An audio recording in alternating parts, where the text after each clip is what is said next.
What podcast reviewer 37 describes as an indiscriminate hellish ride that I would not wish on my worst enemy.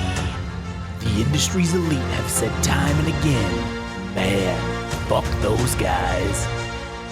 Get ready, if your ears had butts, they'd about to be fucked.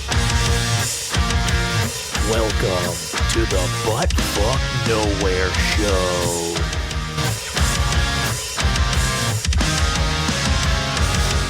Can't wait to talk about fatness. Oh yeah, we're talking about it right now. Fatness. To start off, the brand new year, 2024. This is the first episode of 2024. It's also episode 18 of the Butt Fuck Nowhere Show. Hot diggity. Hot diggity indeed. My name's Josh, and I'm here today also with Adam. Howdy.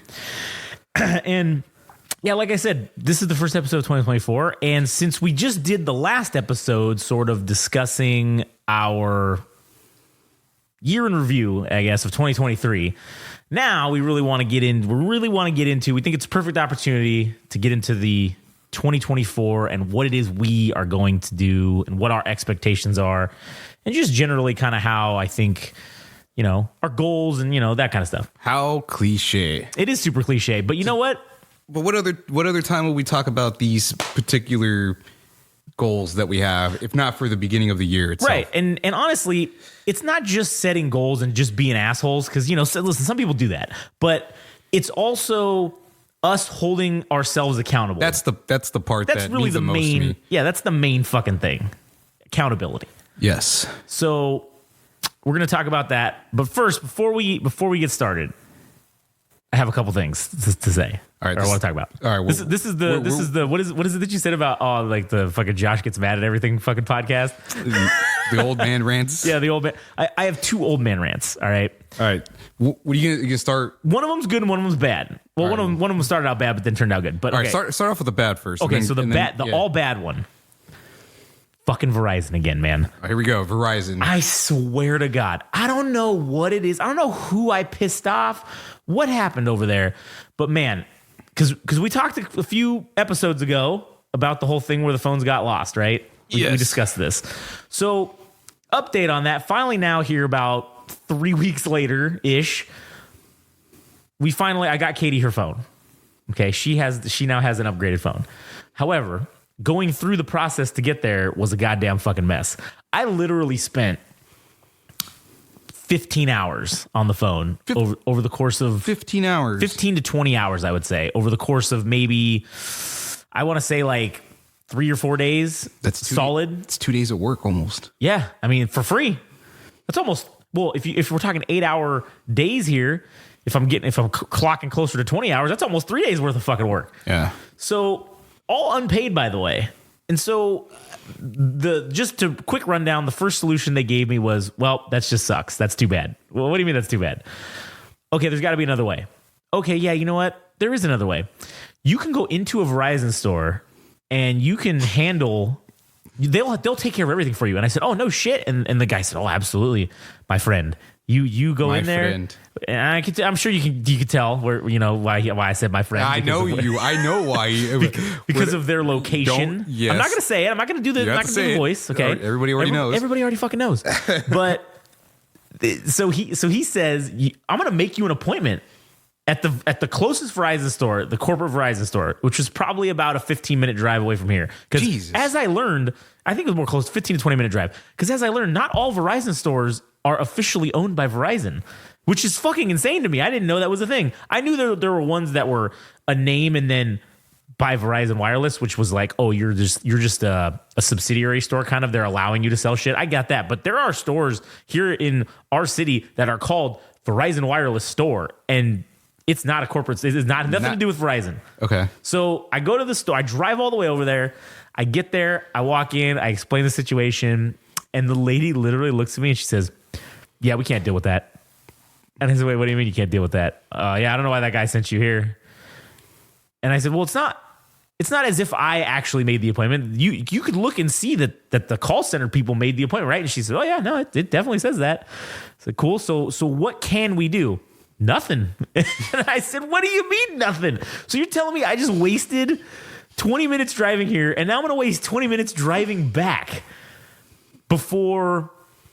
And I'm still going to have no resolution to this. So she said, yeah, sorry. So this is what I did, which I also found out a cheat code with Verizon on accident. Here we go. Here's the I don't know if I said this yet, secret but tip. Either way, the secret tip is if you want to get a discount of $10 per line on your Verizon account, all you have to do is go into your app and you go to the request transfer or unlock for transfer, or it says something like that. And you click that button.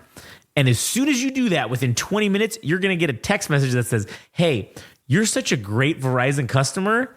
We want to give you $10 discount for the next 24 months on every single one of your lines that you did that on. And I got that because I told her, I said, you know what? I'm just going to cancel and fucking go to AT&T. AT&T, just turn my shit off, or just give me, oh, well, we can't turn it off. You have to go and transfer it, and then it'll go. And I'm like, okay, what do I got to do for that? Oh, here, you got to do this. So she did it for me, and I was just said, cool. So that unlocked the little secret cheat code for me, which was cool. So you just got to threaten them. You don't have to just threaten them. You have to actually hit the button to start the transfer. Okay. You don't have to follow through with it. It's not automatic. So it's like the equivalent of Amazon. How they make it, I don't know how many clicks, 5 to 6 clicks to, oh, you sure you want to cancel your, yeah, it's are that. you sure?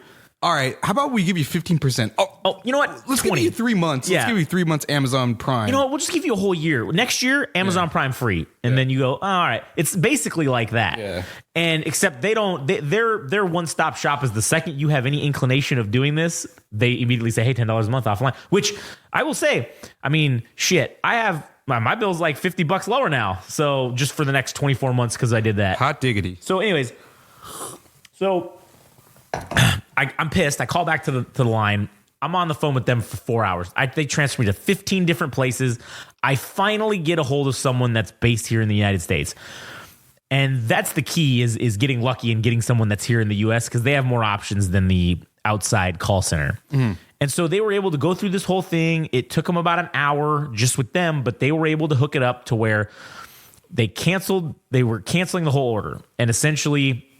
or just the 2 phones order that got lost. And it was going to go on Tuesday of this week. It was going to go through because of obviously this was right before New Year's. So they were, it's like, well, we can't make it happen. So it's going to go through on Tuesday on the 2nd. And so I said, all right, that's fine.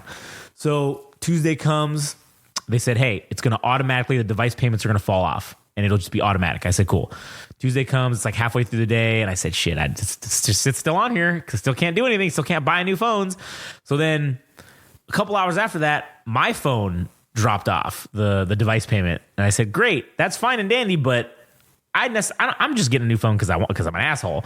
Katie needs a new phone, like she needs one because her shit's not working right. Mm-hmm. So I said, great, this is the one line that I actually need a phone on, and now I can't even fucking get. I can't get it. I still can't get it. So I go through a whole nother rigmarole. It's this fucking big deal, big thing. They finally did something. I don't know what sorcery happened or whatever, but the device payment fell off. Everything processed through like a couple of days later, and then Katie was able to go and I ordered the phone, which another thing that happened, I ordered the phone to go online to go pick up in store because I was not risking having anyone deliver it again, right? So I ordered it online. Cool. She goes to the store to get it, and you know what they tell her? Oh yeah, we canceled that order. And she says, why? Why did you cancel the order? Oh, because after you ordered it, we were pulling it, and then someone came in here and wanted to buy that exact phone, so we just sold it to him instead. And so I said, well, wait a minute. We bought the phone, like we paid for it. So what do you mean you just sold it to some asshole who came in here? And so then they said, oh yeah, well, we don't have any more of the phone that and I'm like, oh, shit, all right, well, can you look it up and see who else has them? So then they sent us to another store. Nope, they didn't have it. So then finally the third store we went to, they had it. Everything goes through. Everything, worked out fine. And so then get it all hooked up. And now, okay, there's this fucking old Samsung watch that's attached to Katie's old phone. Well, it automatically connected itself to the new phone when we activated it, and it was damn near impossible to get it disconnected. I had to pay off the fucking device which we still owed like another $200 on it. Fuck it. I just paid it off. I paid off the watch so I could just get rid of it. And then I said, and it still wouldn't fucking let me change it. So I said, what can we do? Well, my friend, I don't know what we can do. There's really not a lot we can do. And so I just said, well, okay, I paid for the device. Okay, you know what? Fuck it. Why not? It's paid off. Just disconnect the line of the watch. Just disconnect it and get rid of it. I don't know. I don't know if we're gonna be able to do that. Well, what do you mean you don't know if you're gonna be able to do that? What happens when someone pays off a line and they want to get rid of it? You can just cancel it, right? Well, I'll have to see what we can do. And so then last night, do you think they did that with the purpose of like, oh, maybe you forget about it and we can still charge him? Yeah, probably because I was paying basically $10 a month for that line. Yeah, okay. So I think that was that's the theory behind it. So it took me talking to people on the phone for like an hour last night, and then I was on the chat, the app chat with a live agent, as they're called. Yes. Jesus fucking Christ. That is the slowest, the most inefficient way to deal with anybody. But I can yell at them and cuss at them because I'm not actually typing it in, where you can't do that when you're on the phone with them because they'll just hang up on you. So it took another probably 90 minutes with the chat person, I would say, to get them to get it to finally disconnect the line. So they disconnect the line, and then the second it disconnects, I went in there and beep, beep, clicked on and got her thing on, and everything was good, right? Everything was worked. So then I'm saying, hey, you know what? I'm going to go buy my phone right now. Go to buy it. Telling me all this horseshit about how I have to pay this, wants me to pay this like $600 down payment. And I'm like, for fucking what? This doesn't make any sense. And I'm like, I'm not doing that. For what? Yeah, for what? You just got to pay taxes on it. That's all you got to do when you upgrade your phone. You just pay taxes up front, and then you get the device payment for 36 fucking months, and then that's it. So I said, what the fuck's the deal? So I fucking go back on. I'm like, what's the deal? Oh, well, so even though everything was refunded, it's still showing these two superfluous iPhones that don't exist attached to your account in terms of the the available credit, I guess, that you have, because I guess everybody gets like $5,000 or $6,000 for device credit. So when you buy your device on payments, you can buy enough devices up to either $5,000 or $6,000, and then they cut it off. And then anything above that you want to buy, you have to pay the difference that's over the $5,000. Right. So we were close because we have the two iPads, her one phone, and then the two watches. So that put us like pretty close, because the other two phones were still on there. So that was like another $2,000. So I was like, God damn it. So I said, well, I'm not paying $600 fucking dollars to just get a phone. So fuck that. I'll just wait until this shit falls off. So now I'm just waiting and biding my time until maybe in the next, I don't know, 6 to 8 fiscal weeks, something will break and it will go off, and then I can just fucking have it. This sounds very fucking terrible, dude. It is fucking terrible. The whole, pretty much from start to finish, they put you through the ringer, the gauntlet, the whatever you want to call it, just so you can get a few devices, right? Of shit that I'm paying for. Yeah, it's not like they're giving them to me for free. It's not like I'm getting free service or anything. And the worst part is, because I don't want to shit. I mean, listen, I just shat on Verizon basically for several episodes. You certainly did not endorse them. Right. But I will say this about Verizon, which is the reason why I haven't switched. When everything works right, Verizon is the best. There is no better. I have people that I go places with, and if they got AT&T or T-Mobile or whatever, man, I got full fucking 5 bars of 5G and their shit's cutting out. So I get signal everywhere. I don't have a fucking problem with it. That's what I love. That's why I deal with the horse shit and pay more than probably what it costs the same typical service through AT&T or T-Mobile. But I'm willing to pay more because I feel as though I get your money's worth. I'm getting my money's worth when it works. And I've never had a problem with the signal. It's always been some issue with a device or with something. I mean, shit, dude. The system itself, right? Yeah, I mean, these are products that are not even made directly by Verizon itself, so it's kind of it's not technically it's not even their fault. It's true. Just, it's the products themselves, right? But it's the horse shit customer service. Yes, that's the thing that sucks. And that's what fucking pisses me off, is because they know they can get away with it. They know they can have the shittiest customer service in the game because their shit is fire. They know that, man, we are literally selling people crack cocaine right now, and we can just be total assholes to them because guess what? They're gonna keep coming back for more because we have the best shit. And it's a fact. And honestly, this whole thing really kind of wasn't even their fault. It was UPS's fucking fault to begin with, which is what started this whole thing. And I still firmly believe that some asshole at the warehouse stole those fucking I'm sure cell they phones, did, man. dude, because if anybody had any inclination of, I mean, shit, if you work for a delivery service or a parcel service, I mean, you kind of figure what people are getting, right? If just by the shape and weight of a box. Maybe he could have pieced it togetger that this thing was the right size for. Yeah, it says on there who it's from, Verizon Wireless. Oh, well, there you go. So it's like it's phones. Okay, I made it more complicated than I originally. I mean, yeah, if you got something from, let's say, Kohl's or Amazon, you'd be rolling the dice. You have no idea what was inside there. Yeah. But if you're getting something that feels beefy, you're either getting tablets or phones. Yeah. If it's from a carrier, especially if it has like a fragile. Oh yeah, that's sticker. Yeah, that okay, man. right. Yeah, there's some expensive shit in here. So it ended up. I mean, it's probably what ended up happening. But overall, you've gotten this whole thing resolved. Pretty much, except for now, I'm still waiting on upgrading my phone. But whatever, that's not that can hold off. I'll get that whenever. That's fine. Yeah. I mean, I am jealous of Katie. Her new phone is that new iPhone 15 Pro is fucking sweet, and I'm just gonna basically get the same thing. Just that's not an endorsement. That's just him talking. No, that's just me talking. Yeah. Fuck that. They're not paying us. Yeah. But anyways, regardless. It's pretty much done now. So hooray. Thank fucking God. 9 out of 10. One more task to complete. Basically, yeah. So the second thing I wanted to go on about was I finally, and I got 50% of the shit, right? Because we didn't get the new mics. But we're rocking on a new mixer now. Yes. And man, I almost fucking threw this out the window earlier, man. I swear to God. Why can nothing go right for me the first time? Oh, man. It's always got to be some fucking problem. Yeah. And, okay, maybe this partially was because I'm an idiot. Yeah, it's the Neanderthal portion of your... It's the you went unga bunga, dude. You were literally a fucking chimp or a gorilla staring at fire. I straight fucking chimped out doing this. I was losing my shit. Throwing up leaves. Yep. I circled around and was like just doing that thing where they fucking throw their arms in the air all weird. Ready to fling feces. Oh yeah. I was ready to shit my hand and throw it at somebody. So and this is not an endorsement or anything, because fuck them, they're not paying us. And you know what? Maybe I won't even fucking say what the name of it is. Fuck it, we'll just leave it blank. But it's this sweet ass fucking mixer. It was fucking expensive, and it is the coolest fucking thing I've ever used in my life. Now that it works, so I get it. I open it up, and the box was like a little bit fucked up, and I said, "Oh man, I really hope." Sons of bitches. I just said, "I really hope this isn't."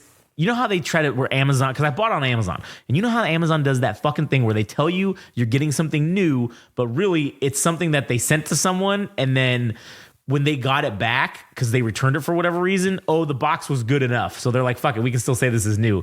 But somebody might have opened it and fucked with it or did whatever, right? So I get it. I'm like, oh shit, open it up. Everything's super premium. I'm like, oh man, this is crazy. So I plug it in. I go through the instructions because you have to download this fucking program for the computer to upload the firmware and all this bullshit. So I go through the process, and I'm trying to do this, trying to get it so that I can connect the Bluetooth, because there's a Bluetooth function on it. And also there are these little buttons that you can use that are like a sound bank, essentially. So, and that's not, because there are multiple devices that do this. So no, I don't think anybody will be able to figure out what it is exactly. But either way, who cares? If you're smart, maybe you can. So I'm doing this whole thing, trying to get it to go, and it keeps telling me that there's a fucking error. I'm trying to upload our intros and outros into the sound bank, and it's just, cannot assign it. And I said, what? So I'm Googling it. I'm going on Reddit. I'm fucking searching shit. And people are, oh yeah, you just got to restart it. And then you got to uninstall the fucking program from the computer and then reinstall it, and everything will work fine. And I said, Jesus Christ, what do you mean everything will work fine? That's a lot of fucking shit you got to do just to get the thing to work out of the box. So I said, okay, I did it. Same shit. So I said, fuck, man, what the fuck? So then I'm thinking, you know what, man? this has to have been one of those returns, and maybe because I was doing it on the Mac and I was doing it on the Windows laptop, and I'm thinking one of these fuck faces has to work. It can't. It can't just be. I thought maybe it was the Mac. I said, oh, maybe there's something with the Mac.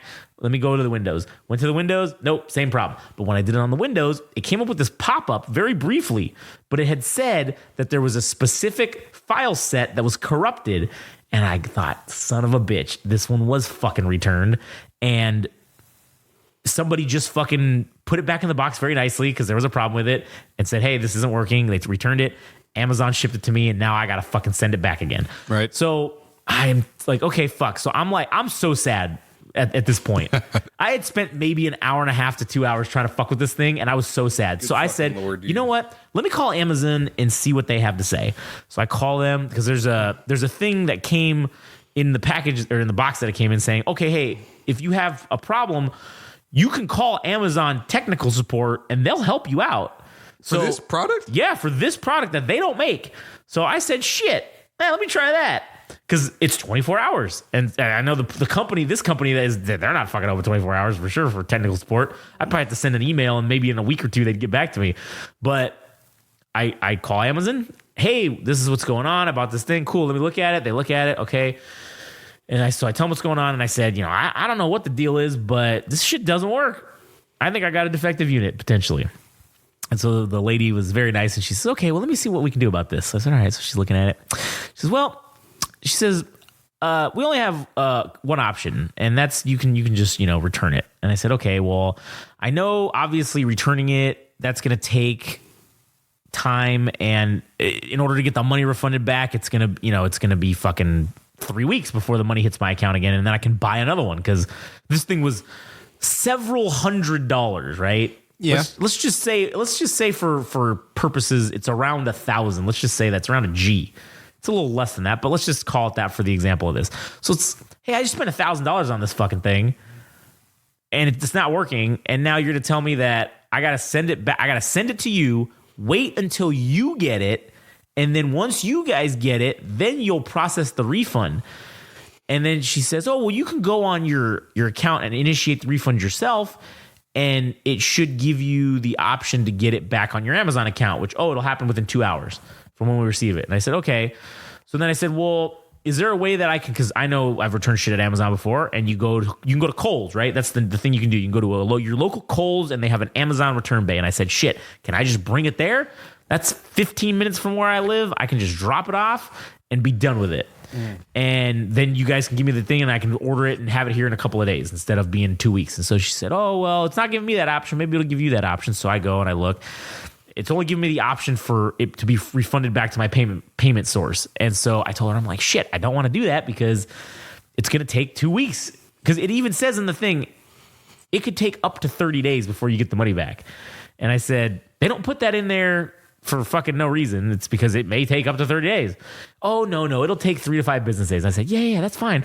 But knowing my luck, it'll take 30 fucking days, and then I'm going to be sitting here, granted, not without a mixer because I have the regular analog one that we've been using in it, and we could just use that, and I'll just have to wait. But I'm still sad because I paid all this money, and I got to wait, and it's just, fuck this. So that was the only solution that they had. So I said, well, fuck. It's late. I'm not fucking doing any decisions right now. Let me just fucking think about it, and I'll call you back tomorrow. And so they said, okay. So I thought, all right, let me do, because I was trying to factory reset it earlier during this process, and I was doing it through the app, and it was not fucking working. And I'm like, shit. And everybody was saying online that that's the only way you can do it is through the app to factory reset it. That's terrible, man. I hate, as much as I love technology, everything switching to digital, which is kind of the way we're going in general, right, is that there's no physical thing anymore. Yeah, there's no physical button point of sales machines. Yep. All cards. Mostly no money. Yeah. Okay, what happens if shit shuts down? The cash register doesn't fucking work. Doesn't work right, or there's an error. So you're just not going to serve food. And you not just take money. Yeah, you just oh, sorry, we're closed for today. Well, they're not paying anybody for this. It's like, fuck. What are you gonna do if you have to? If you don't have a fucking phone, or if you don't have How do you fucking? Which is not likely. That? Which is not likely. Right. But in any case, the interconnectedness of how many things you need just to reset that. Oh yeah, man. But anyways, I found out that was a lie. Yeah, it's because I said there's got to be a fucking setting on board this thing that lets you factory reset it. There's no way there isn't. So I started hitting every fucking option in the menu. I'm scrolling through shit. and eventually I did find it in there. There is an option after 4 or 5 different menus. You can factory reset it. So I said, fuck it. So I factory reset it. And so now this is where I was talking about how I am a fucking idiot. So when I factory reset it, it does its whole thing, pops back up, and there's a screen that comes on, and it says there's 3 options. There's just a blank setting, and then there's a setup wizard, and then there's some other like third setting. I don't remember what it was. So I don't remember seeing that when I first booted it up, but I'm sure it was there, and I'm sure I just clicked the one to the left, which was just some random fucking thing. And so I clicked, I said, what's the setup wizard? Because it had the little wizard hat, and I'm like, damn, I don't remember seeing this shit. Because I feel like I would have remembered seeing that, but I'm sure I just fucking missed it because I was too excited. And I'm like, oh man, this thing I can say. Ah! Yeah. And so I clicked the setup wizard. I go through all the bullshit. I set up everything. It literally walked me through everything. And then as soon as I'm done, I just happen to see on the sound bank side, there's a bunch of preloaded sounds in there. And I said, what the fuck? I didn't see that shit before. That shit was all blank. So I start fucking with it. I'm hitting them and I'm like, oh, they work. So I said, shit, well, let me try the Bluetooth because I couldn't get the Bluetooth fucking connect earlier. So I hook up the Bluetooth and I just started playing a song and it's coming straight through the mixer. And I said, fuck yeah, it's working. So then I said, well, let me try adding an intro song in there. So I add in an intro song. I play it. It works. I said, holy shit. I almost fucking started the return process on this and waited another probably month before we would have another one just to likely have done the same exact thing again because I'm an idiot. And then I would have said, fuck it. We're not getting a digital mixer. We're only going to have analog mixers from now on. Because I'm too dumb to figure it out. But luckily enough, by some miracle of the Great One, I don't know. Yeah, I don't know. He's the Great One's looking out for me. And hey, maybe he's going to make an appearance at WrestleMania this year, so maybe we should be praying. The Great One did appear, unrelated, but I'm sure this is something we could talk about on the Wrestling podcast. Oh yeah, definitely. Yeah, but The Rock made his appearance on Monday Night Raw in San Diego, and I don't know who was talking about the house show that we went to. I'm like, well, wouldn't it be funny if he showed up at that thing? I'm like, nah, it's not likely. He usually only shows up for the live recording. Live recordings of Raw or SmackDown. But funny enough, 2 days later he shows up on Raw. Yeah. It's fucking sad. I was like, damn, we should have went to Raw. Well, anyways, we'll talk about that on the rest of the podcast. But yeah, so now that's done. Everything's good. This is the coolest fucking thing. And maybe I'll reach out to them and say, hey, we'd like to do a review. Maybe you show us a little bit of money and then we'll do a review. But I also don't want to do that because then I feel like, because that's the other thing. Just to stay on this mixer thing, there were 2 mixers that I was fucking debating on and literally having a fucking fit trying to figure out which one I should get. And eventually I decided on one and then went the total opposite direction and got the other one. You pretty much sold yourself on the Mackie. Yeah. Pretty much since you had made the decision or just before that, Mackie all the way. It's got all these things, and then you swerve us and go the opposite direction. Go with Rode for God knows what reason for the Great Ones. The Great One put me down the path. I don't know. He creates all threads in life, and it's just predetermined, man. I'm just following the path. I am knowing my role and doing it correctly, okay? That's as per the Great One's wisdom. Yeah. All right. And I'm shutting my mouth. Well, I'm not shutting my mouth because I'm blabbing about it. But yeah. So that whole process was fucking ridiculous. And then I thought, because you had told me, hey man, there's no wrong answer. And I kept saying like, yeah, there is a wrong answer. And so as this thing was fucking up, I said, God damn it, Adam, there was a wrong answer, and I picked it. Way to go. And then it turned out that it wasn't. No, there is no wrong answer, because even if you had struggled with this and you ultimately decided to return this, and it's choosing in the situation of food. Do you go to In-N-Out or do you go to some local burger joint? So then you do a coin flip and you're like, I actually wanted to go to In-N-Out, and that's how you. Yeah, and then you decide either way. Basically, this is the same thing. You bought the fucking thing, and if you came to the conclusion that it didn't work, then you just go with the fucking Mackie, and then no big deal. Yeah, and then no big deal. Yeah, you just made this seem like this was like the nuclear option, dude. That you had the security codes lined up, and you're like, oh my god. That's how I do things, though. That's how I operate. I'm a fucking psychopath, man. Like raise the stakes like that, man. Shit. I have to. That is how I operate, man. That is just and again, because this thing was fucking expensive. Yeah. That's why I was. Oh man, this is an investment now. It is an investment. And so now I just said, fuck, man. I don't want to invest I don't want to back the wrong horse. Yeah. Because if I who do I invest? Do I invest in fucking a well-established company that knows what they're doing, or do I invest in the new startup that has the potential for a higher upside? What do you do? More features, more all this, right? More everything, more everything. So I don't know, but anyways, I guess we'll see how this thing goes and continues on as we're doing this. But yeah. So anyways, so now that kind of leads us to, and also I'm making this the timestamp, the 30-minute timestamp. Yeah. Yeah. So this is the end of the Josh Old Man Rants. Yeah. So at the 30-minute mark, I'm making a timestamp for 30 minutes and 20 seconds. Yeah. Now this is now the 2024 goals and aspirations portion. Yeah. Of the podcast. And I will say too that not giving up is the reason why I was able to complete these things that I had. That's why I was able to overcome these obstacles, right? Overcoming the Unga Bunga brain. Yes. Your Neanderthal, the chimpanzee, the simian, simian man. Yeah. feels simian man. And it's not just that. It's also not quitting. Because if I at the first sign of trouble, if I would have just said, "Oh fuck it, I'm just done," nothing would have ever got resolved. Nothing would ever got handled. Nothing would have been fucking true. Handled. So for 2024, Adam, let's start with you because I've been talking for the last 30 minutes basically and running my mouth. All right.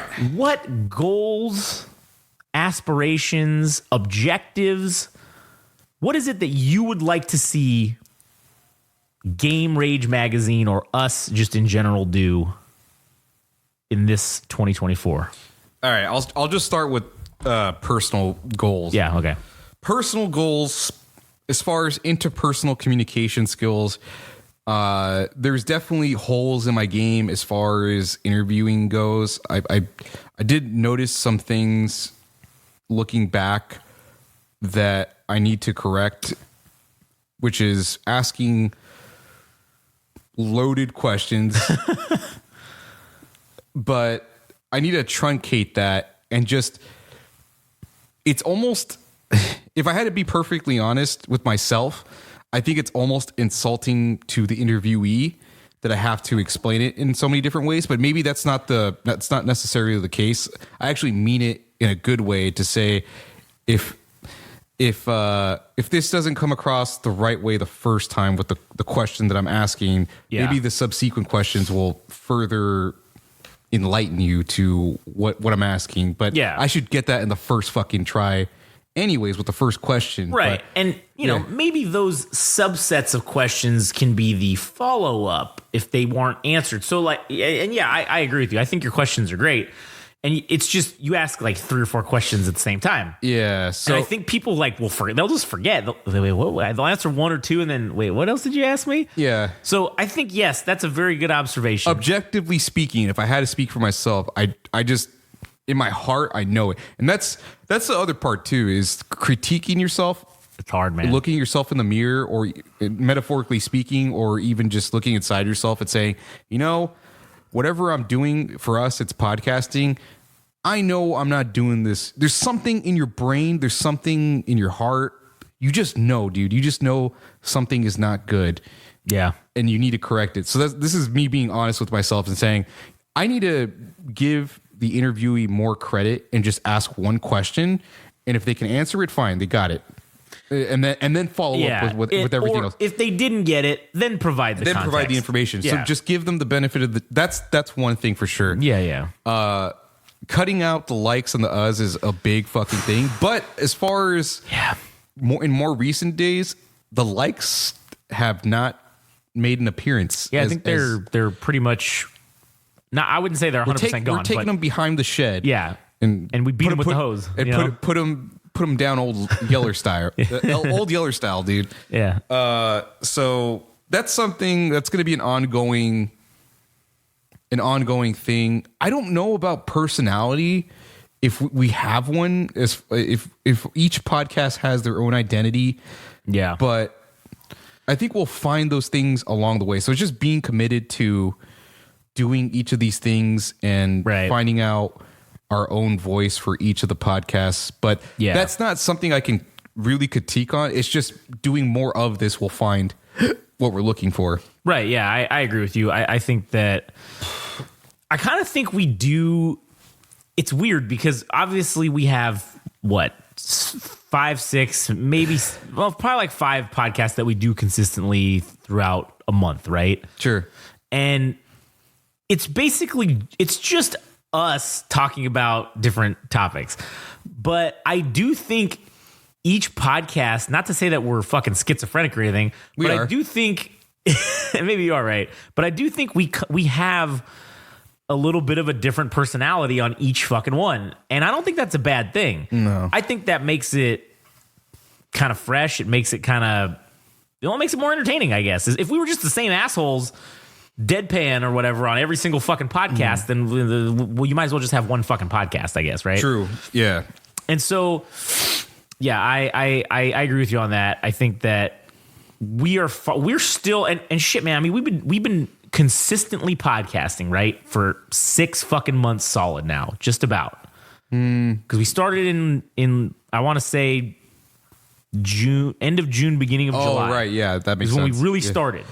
Yeah. When we first sat down and started doing that episode in Frank's apartment with the shitty fucking recorder. Damn, and dude, we lost it. I wish we still had it, man. That's still wild to think about. That was day one, dude. Yeah, that was that day one-ish right there. And here we are now, 6, maybe even almost 7 months later now, depending on how you track the time. Yeah. But 6 months later, what's shocking to me is that we did, well, not shocking because this was the plan. There was no options for failure. Oh no, there wasn't. We're still here doing it. We still stuck with it, and this is the longest fucking thing I think we've ever consistently done for sure, 100%. P90X close second. There were 3 months, maybe, but P90X was nothing compared to this, man. Yeah, it is. That was just an exercise in dedication. This is a cult-like behavior that this has become now. I think this at this point this is our religion. Oh yeah, just like the fucking Mandalorian. Oh, my weapons. My weapons are my religion. Podcasting and fucking making shit is our religion now. I was starting to get anxiety, man. I mean, when you didn't hit me up at 9:30, or no, I hit you up at like 9:15. It was past 9 though, so yeah, I was like, oh man, I gotta hit him up because I said, oh shit, getting the shakes, dude. I need to feed the addiction, man. Yeah, I was fucking the Waco kid from fucking Blazing Saddles. Oh yeah. He's like, hey, this. He holds his hand. He's like, yep, steady as a rock. Steady as a rock. This is my shooting hand. And then he goes, oh, so what's wrong? What's better then? He says, well, this is my shooting hand. And he brings it up and it's like fucking shaking all over the place. Yeah, that's a great fucking movie, dude. Yeah. We should talk about that on the Movies podcast. Blazing Saddles? We should, man. We should watch it and just fucking do another deep dive on it. But anyways, yeah. So I still had more. Yeah, I know. That's what I was going to say. So continue on. All right. So one thing I've been working on personally, and this isn't something that you have to do. This is just me trying to work on the other aspects of this thing. Is planning. Yeah. So we started using Google Calendars to plan out at least a couple days in advance. I was shooting for at least a month in advance to come up with topics, but it's just not working out that way. It feels as though the generation of ideas for topics comes through conversation or whimsically through the ether that I'm shitting or I'm walking around and then something falls on me. I can't just whip it up and think about it. Yeah. So we only have, I think, a week or two in advance of topics at the moment, which is not bad. But I mean, shit, it's better than what we were doing, which was nothing. The day of. Yeah, the day of, yeah. You would show up and be like, hey, so what do you want to talk about tonight? Oh, I got a couple maybe things about this, maybe a couple things about that. All right, cool. Let's sit down and do it and see where it goes. Yeah, which I think is more helpful to visualize what we have on the agenda for each night that we plan things, just to know that we're not whimsically guessing, oh, what are we going to do tonight? Yeah, I thought about this idea. No, it's already been planned in advance. I think it's a good start. Sure, I would love to be have a month's worth of content ready, or rather topics, but I can't control that. It comes when it comes. So I think even just starting with this and having 2 weeks is the victory here. Now it's just being dedicated and having that shit for the next, right, for as long as we do this. And one of the things that just a little inside baseball for people that, and again, this might be helpful to someone who's trying to do their own thing that maybe has no guidance or any kind of concept of how to do some shit like that. But we sit down and say, cool, we dedicated to doing 4 hours a week, right? 4 hours or 4 episodes, whichever you hit first. And so we said, hey, when we're sitting here planning out these topics for the week, like tonight, for example, who knows how much fucking time we're going to do. But if we end up doing 4 hours on just 2 episodes, well, cool. We hit the goal for the week. Now, maybe the 1 or 2 episodes extra we had planned for the week, we just push it into next week. Yeah, and you're just kicking more cans down the road so that, oh, cool. Now that's how we're going to end up getting a month ahead. Is by doing that, by kicking topics down the road. And then we'll just have to keep pushing shit off. And then eventually saying, okay, that one that we've been pushing off for a while, let's pull it here to this week and then push off another one to the next week and replace it. And then, that's how we'll end up getting ahead by a month. And I don't know, the Google Calendar thing is great because you can fucking literally, but we can all see it. We can say, hey, anyone can add to it. So it's like, hey, if you want to do a podcast about something, cool, you put it in there and say, hey, Thursday, I want to do this. I'm putting this one in the calendar, and this is with the notes and everything, so everyone can know what's going to be going on, what's going to be happening, topics and shit. I think the reason that the episode we did with The Rock versus Hogan, that it went, I'm not trying to jerk myself off, but really just to say that if success exists in anything, it's because it's execution meets opportunity, right? Yeah, true. So when we came into that episode, we already had everything. So we had this little thing, a little topic within the Google Calendar. I wrote down Game Rage Wrestling with the match itself, and then there's a little option where you can add a description. So I just added links for the match itself, or rather lead up to the match. Yeah, it was the whole recap, basically. Yeah, I wrote down notes to make an abridged version of everything that was encapsulated in the video that we were watching, and some other shit. I forgot what else, but when we came in to do it that day, I mean, I don't remember having any issue other than... Oh, no, neither did I. And it's because we were prepared. Yeah. And that's one of the things that I've learned in the time of us doing this is that we can wing it. We've proven that we can wing shit. Yeah. But coming in with just even a little bit of preparation, and it doesn't have to, you don't have to sit there and fucking spend 2 days prepping for shit for 1 hour of content. Yeah. Fuck, do 20 minutes. That's what I watched that fucking video. Cause again, it had been 20 fucking years since I've seen that. Mm-hmm. So yeah, I like the whole bit with the cardboard rock thing. I totally forgot that fucking happened. Yeah. And almost watched it again basically for the first time when I rewatched it. And so it was great. So just that little bit of extra mile, and that's one of the things that I think, not to say that our quality, quote unquote, is bad, but I think that that's going to make the quality of our content go from, we're at whatever 80 or 90, it's going to go up to 100 or 110 or 120. You know what I'm saying? It's just going to further separate us from our fucking enemies. Which, don't get me wrong, every other podcast that exists out there in the realms and the spaces that we're doing podcasts in, we're not friends. They're our fucking enemy right now. We're in direct fucking competition with them. And I don't know if there's really anything that directly competes with the Buttfuck Nowhere show, but if there is, oh, we're coming for you, bitch. We gonna get you. Yeah. Anyways, sorry, continue. Yeah, so just small details like that, scheduling things, knowing what we're going to do in advance just makes us that much more prepared to do things that when we start recording, we already have everything ready to, our notes, our topics that we have in mind and all that stuff. Yeah, there was something else as far as interviewing goes that I wanted to know. I know we've gone off on a tangent at this point, but one thing additionally that I want to work on is I think we can come up with questions on the spot. I just need to know where we're going to go broadly in general for topics. Yeah.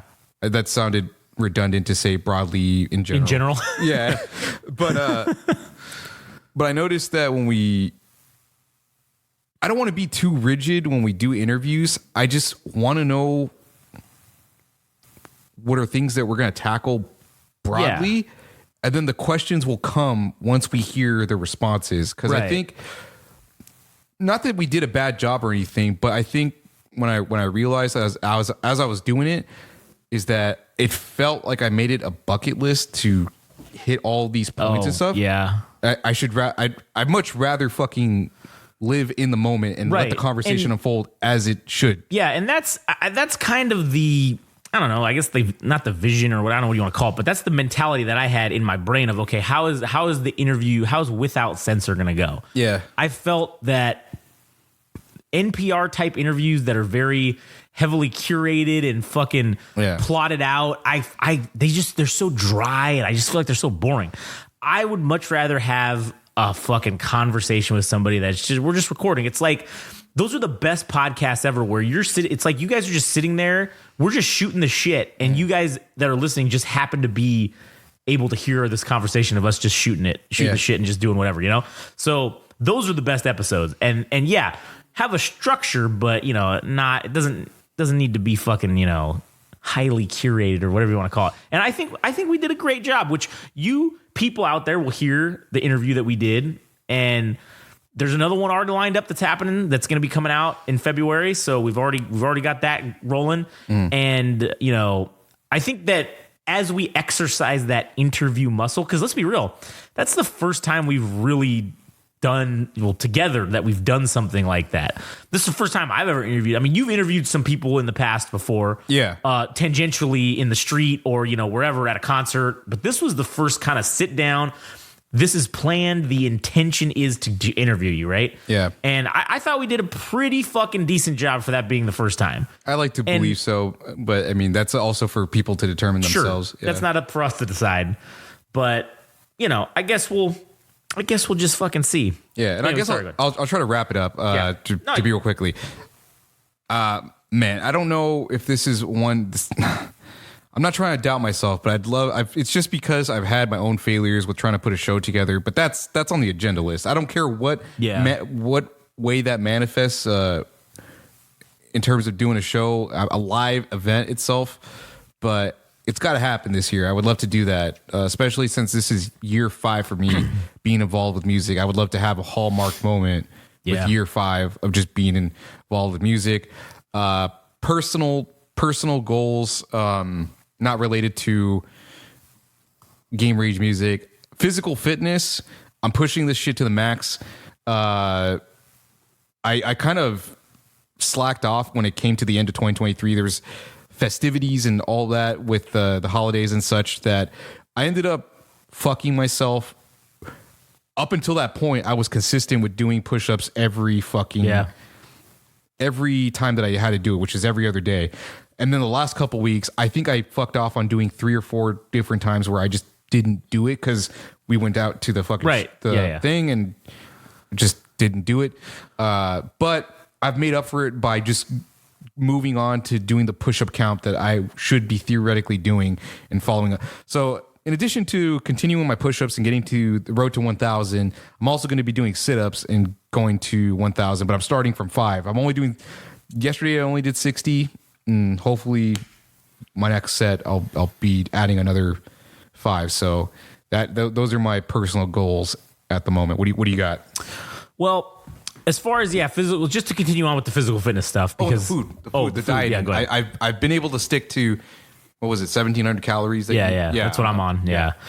And so I agree with you completely. The last 2 months, basically from my birthday at the beginning of November to January 2nd, I was just kind of not really, the dieting or the nutrition was a mess. It was, I was slacking off on push-ups and stuff as well. And so, because again, you said festivities, I was calling it the bulking season to justify it. And, it kind of is. I was able to gain some more muscle mass, but now I need to, but I also added some fat too. Like I definitely feel a little more rotund in the midsection. It's not anything that's I'm sure people probably won't notice it, but I notice it and I can feel it. And I said, okay, nah, this is, you just know, man. You just fall short. You just know. Yeah. Or physical fit. You just know. Yeah. You just know where you're at and you can't lie to yourself. And that's the problem. So, which is fine because now I said, okay, cool. 2020 or beginning of the year, it's obviously now it's the cut. Now it's the hard cut. We're going fucking 1,700 calories a day, eating only nutritious food, because when you limit yourself in calories, you have to be tactical about what it is that you're going to eat. You can't be, yeah, sure. You can eat 1,700 calories worth of cake and you would still technically lose weight. But is that the most efficient? No, it's not. You're going to be fighting yourself all the way to begin with anyways. So you might as well at least tactically, and then you're going to be hungry all the time. So you can eat 1,700 calories worth of food that is filling and nutritious and not be fucking miserable on a diet. Yeah, sure, maybe it's not the greatest tasting shit on the planet, but you're not going to be starving all the time. And then also one of the things I learned from the mistakes I made last year doing the thing is that you really need to have a refeed day because you fuck your metabolism. Because that's kind of what happened to me towards the end of the year is my metabolism. I just stopped fucking losing weight because my metabolism adapted to eating 1,700 calories a day. Yeah. And then the only way that because you can only cut down calories so much. You can't eventually you're going to hit a point where you're just going to die. Yeah. So you need to 1,700 is pretty much probably the bottom barrel limit of what I can get away with. Mm-hmm. And so then you have to start increasing your activity level. But if you insert a refeed day where you surplus 500 calories one day a week, your body has to then process it and it doesn't get used to that, hey, oh yeah, you're fucking starving yourself or whatever. I need to hoard everything I can. Because that's what fucked me at the end.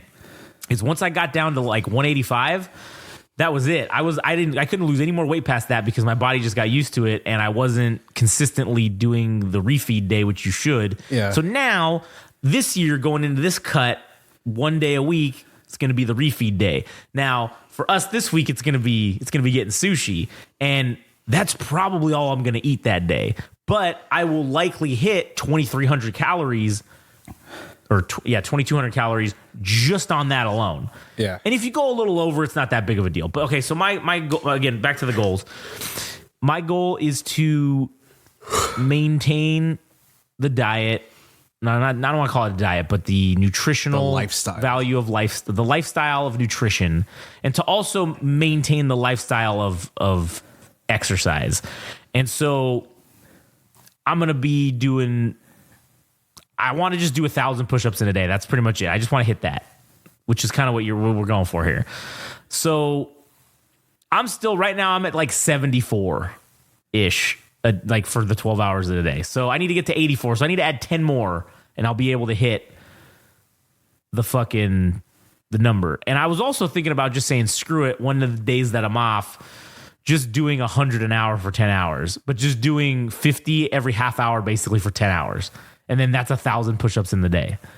Because I think that's easy, I think I probably do that now. Yeah, it's going to suck a little bit, but I kind of would rather just spread it out over the 12 and then just do them every hour because that's less work you got to do. Because, it's taking up less time and stuff. But yeah. So there's that right there. And like I said, I don't need to be fucking shredded. I don't need to have fucking abs. I don't need none of that shit. I just need functional. I need to be able to, and you'll maybe understand why if you listen to the Central Unintelligence podcast later on about our 2024 predictions, but of what we think is going to happen in the world.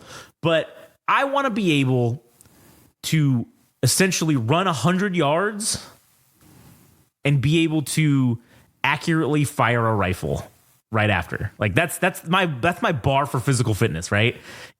Which I don't know if anybody's ever tried to do that, but it's not fucking easy to run 100 fucking yards and then be able to set yourself up to then shoot at a target and hit it. It's very difficult. Is that a physical requirement for one of the armed forces that you have to do that specific exercise? I don't think that it's actually a specific requirement, but I know I've heard in the special forces community, right? That's what they train that's what all these guys talk about, is being able to basically run full sprint for, they go 100 meters, but fuck that. I'm 100 yards. 100 right? meters? 100 meters. Yeah. Good Lord. And it's like a 100 meter dash. And then because 100 meters is like what? Because it's like, what's a foot to a meter?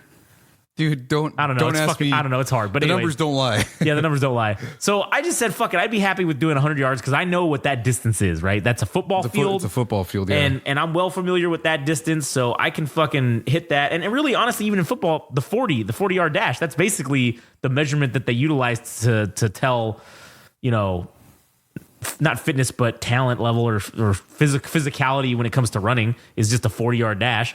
But I'm saying, fuck it. 100 and then be able to take a firing position and shoot and hit a target accurately. That's my goal for 2024 is to be able to do that. And I think that's very doable. And also wearing a full fucking body armor and the whole 9 yards, right? The whole gear, which that's also adds even more level of difficulty. And because you know what? We'll talk about this on fucking the CUP about that specifically. That's like Goku on yes, on the fucking what the fuck the planet was they It's weird. Where it's like he's in the space time. What is that thing? You know what I'm talking about? Where he's wearing the fucking shit that's like 1,000-pound ankle weights, and then he's fighting people full hard. Or Rock Lee. It's Rock Lee with the weighted with the weights. Yeah. To find out how really badass he is. Yeah, and then when he takes them off, then he just murders everybody. Like, yeah, that's what I'm going for. Yeah. So there's that on the physical fitness. And then when it comes to my I guess goals or aspirations with let's go with one here. Let's talk about Millennial Frog. Millennial Frog. So my goal with Millennial Frog this year in 2024, I've decided that we put out the first album in November, and now here in January the second album is going to come out. So roughly 2 months, right? It kind of worked out. Now this is the beginning of the year. So my goal is every 2 months to put out a new fucking album. Okay. That's my goal is to put out a new fucking album every 2 months. So that'll be 6 albums. Full, what is it? EP, LP? What's the long one? LP is the full length album? Yeah. Okay. EP is the short one? Extended play. It's I think it's like 15 minutes or less. Okay. So then the LP is the 30 minutes or greater, right? Yeah. Yeah. 30. Yeah, something like that, yeah. So then I will have put out a minimum of 3 hours worth of fucking original music, okay? That's the goal. And for creation of content in terms of Millennial Frog. Mm-hmm. Now, in terms of what else I want to do with Millennial Frog is my goal for Millennial Frog is to have created and saw through to the end one feud with another fucking musical artist. I don't care who it is. There's a certain someone that I would like it to be because I think we could regenerate some heat and make a lot of money, all right? But that's just my opinion. Whether he or his manager agrees will be another fucking thing that we'll have to find out in the future. But it doesn't if that doesn't work out, I will find another one and somehow start some kind of feud. You should start going after meme artists, artists that specifically make music for parody or satire. So that kind of goes along with the idea for the third album that I'm the next album now that this one's going to be coming out, and it's basically, I'm not going to say the name because it's too good. I'll tell you later, but it's basically each song is going to be titled something that we hate about, like one will be Instagram thoughts. Oh, one will be fucking like, I don't know. Hey, one will be like, please don't forget to like, click, and subscribe. Like that'll be one of them. And and the whole album is going to be just that. And I think it's going to be fucking awesome. It's going to be hilarious. You should go after artists too. The ones I don't know how you would make this an abbreviated title, but one thing that for sure bothers me is when artists make a reel and it says something along the lines of trying to make this music thing works. Can you press a few buttons? Oh, yeah. Go fuck yourself. Or Yeah. when they say day 175 of trying to get my Music to the song right to audience. wherever. Yeah, Yeah. like, I hate that too. Or man. you could be a day one if you like this poster. Yeah. You can gatekeep if you're day one Yeah. something along those lines. Yeah, I get what you're saying. So that's my goal or that's my challenge for Millennial Frog this year is to get Millennial Frog to have 6 albums with a minimum of 30 minutes on them each, and then also start and complete some sort of a feud with, maybe not even complete, but start a feud and have it go do something with another artist. And so there's that. There's also the video side of this. Oh shit! Not video podcasting, right? I mean, yeah, maybe eventually one day we'll. I don't think people want to look at us. We're fucking ugly as shit. But I'm talking about video skits, film, shorts, whatever you want to call it, right? I think we do one. We just do one this year, and see kind of how it does. My goal is just to do one, or at minimum. Each. So I want to do one feature length film. I want to do that one's not realistic. It's gonna be I'm not co-signing that. You're not co-signing that. All right, I want to do one short. Then let's just call it that. One short, and then I want to do one kind of YouTube skit deal or something at least. And I think that'll probably end up turning into a couple because we have some ideas in the pipeline. Yeah. So, but setting the goal at 1 and 1, I think is fucking reasonable. So that's my personal goal. And I would also, I'm going to put the goal out there that triumvirate shit that I wrote and I got the masks and all that shit. I'm fucking doing that this year. That's happening for real. And I've been fucking slacking, and maybe I didn't believe in myself enough when I first came up with the idea last year to start doing it, when I had said I was going to set a schedule and do it. Maybe I didn't believe in myself enough to do it. But now, after having done all this podcasting, I feel as though my confidence is at an all-time high, and I can fucking make that. And so the garage studio will be complete here in the next week or two. Finally, I know I've been saying this for like months, but whatever. It's going to be complete, and then bam, I can make it, knock it out. So that's a goal for me in that sense. Additionally, I guess this is more of a company-wide goal, I guess, is I want to get one interview a month. And I think we've kind of talked about this, but that's a hard one. It's a hard one, but I think we need to also, okay, because you know how we've been setting the bar kind of low to make sure we attain the goals, right? Or maybe not that, but we've been setting it low to make sure, hey, cool, it's doable. I think we need to have at least 1 or 2 goals every year or every whatever that are hard, that are genuinely difficult. And I think that's one of them. I think getting 12 fucking people to agree to talk to us is not going to be an easy task. No, we got lucky with the first interview, and we also got lucky that she enjoyed our company, it seemed like, so she maybe wants to come back. I think we've gotten lucky with this other person that I've got interviewed, but getting anyone else is the other people we've been trying to go after, that you specifically have been trying to go after, not happening. All right, talking about difficulties for fucking interviewing people is, I don't know what it is. I think one, it's the, if I had to critique ourselves, it's the brand recognition. It's not having a name or something that people recognize just yet. We don't have that big of a following.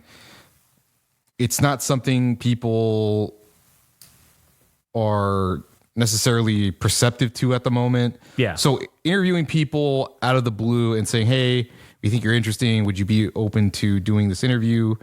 And I mean, that's just the experience in general of just reaching out to people and finding out if they're down to do it.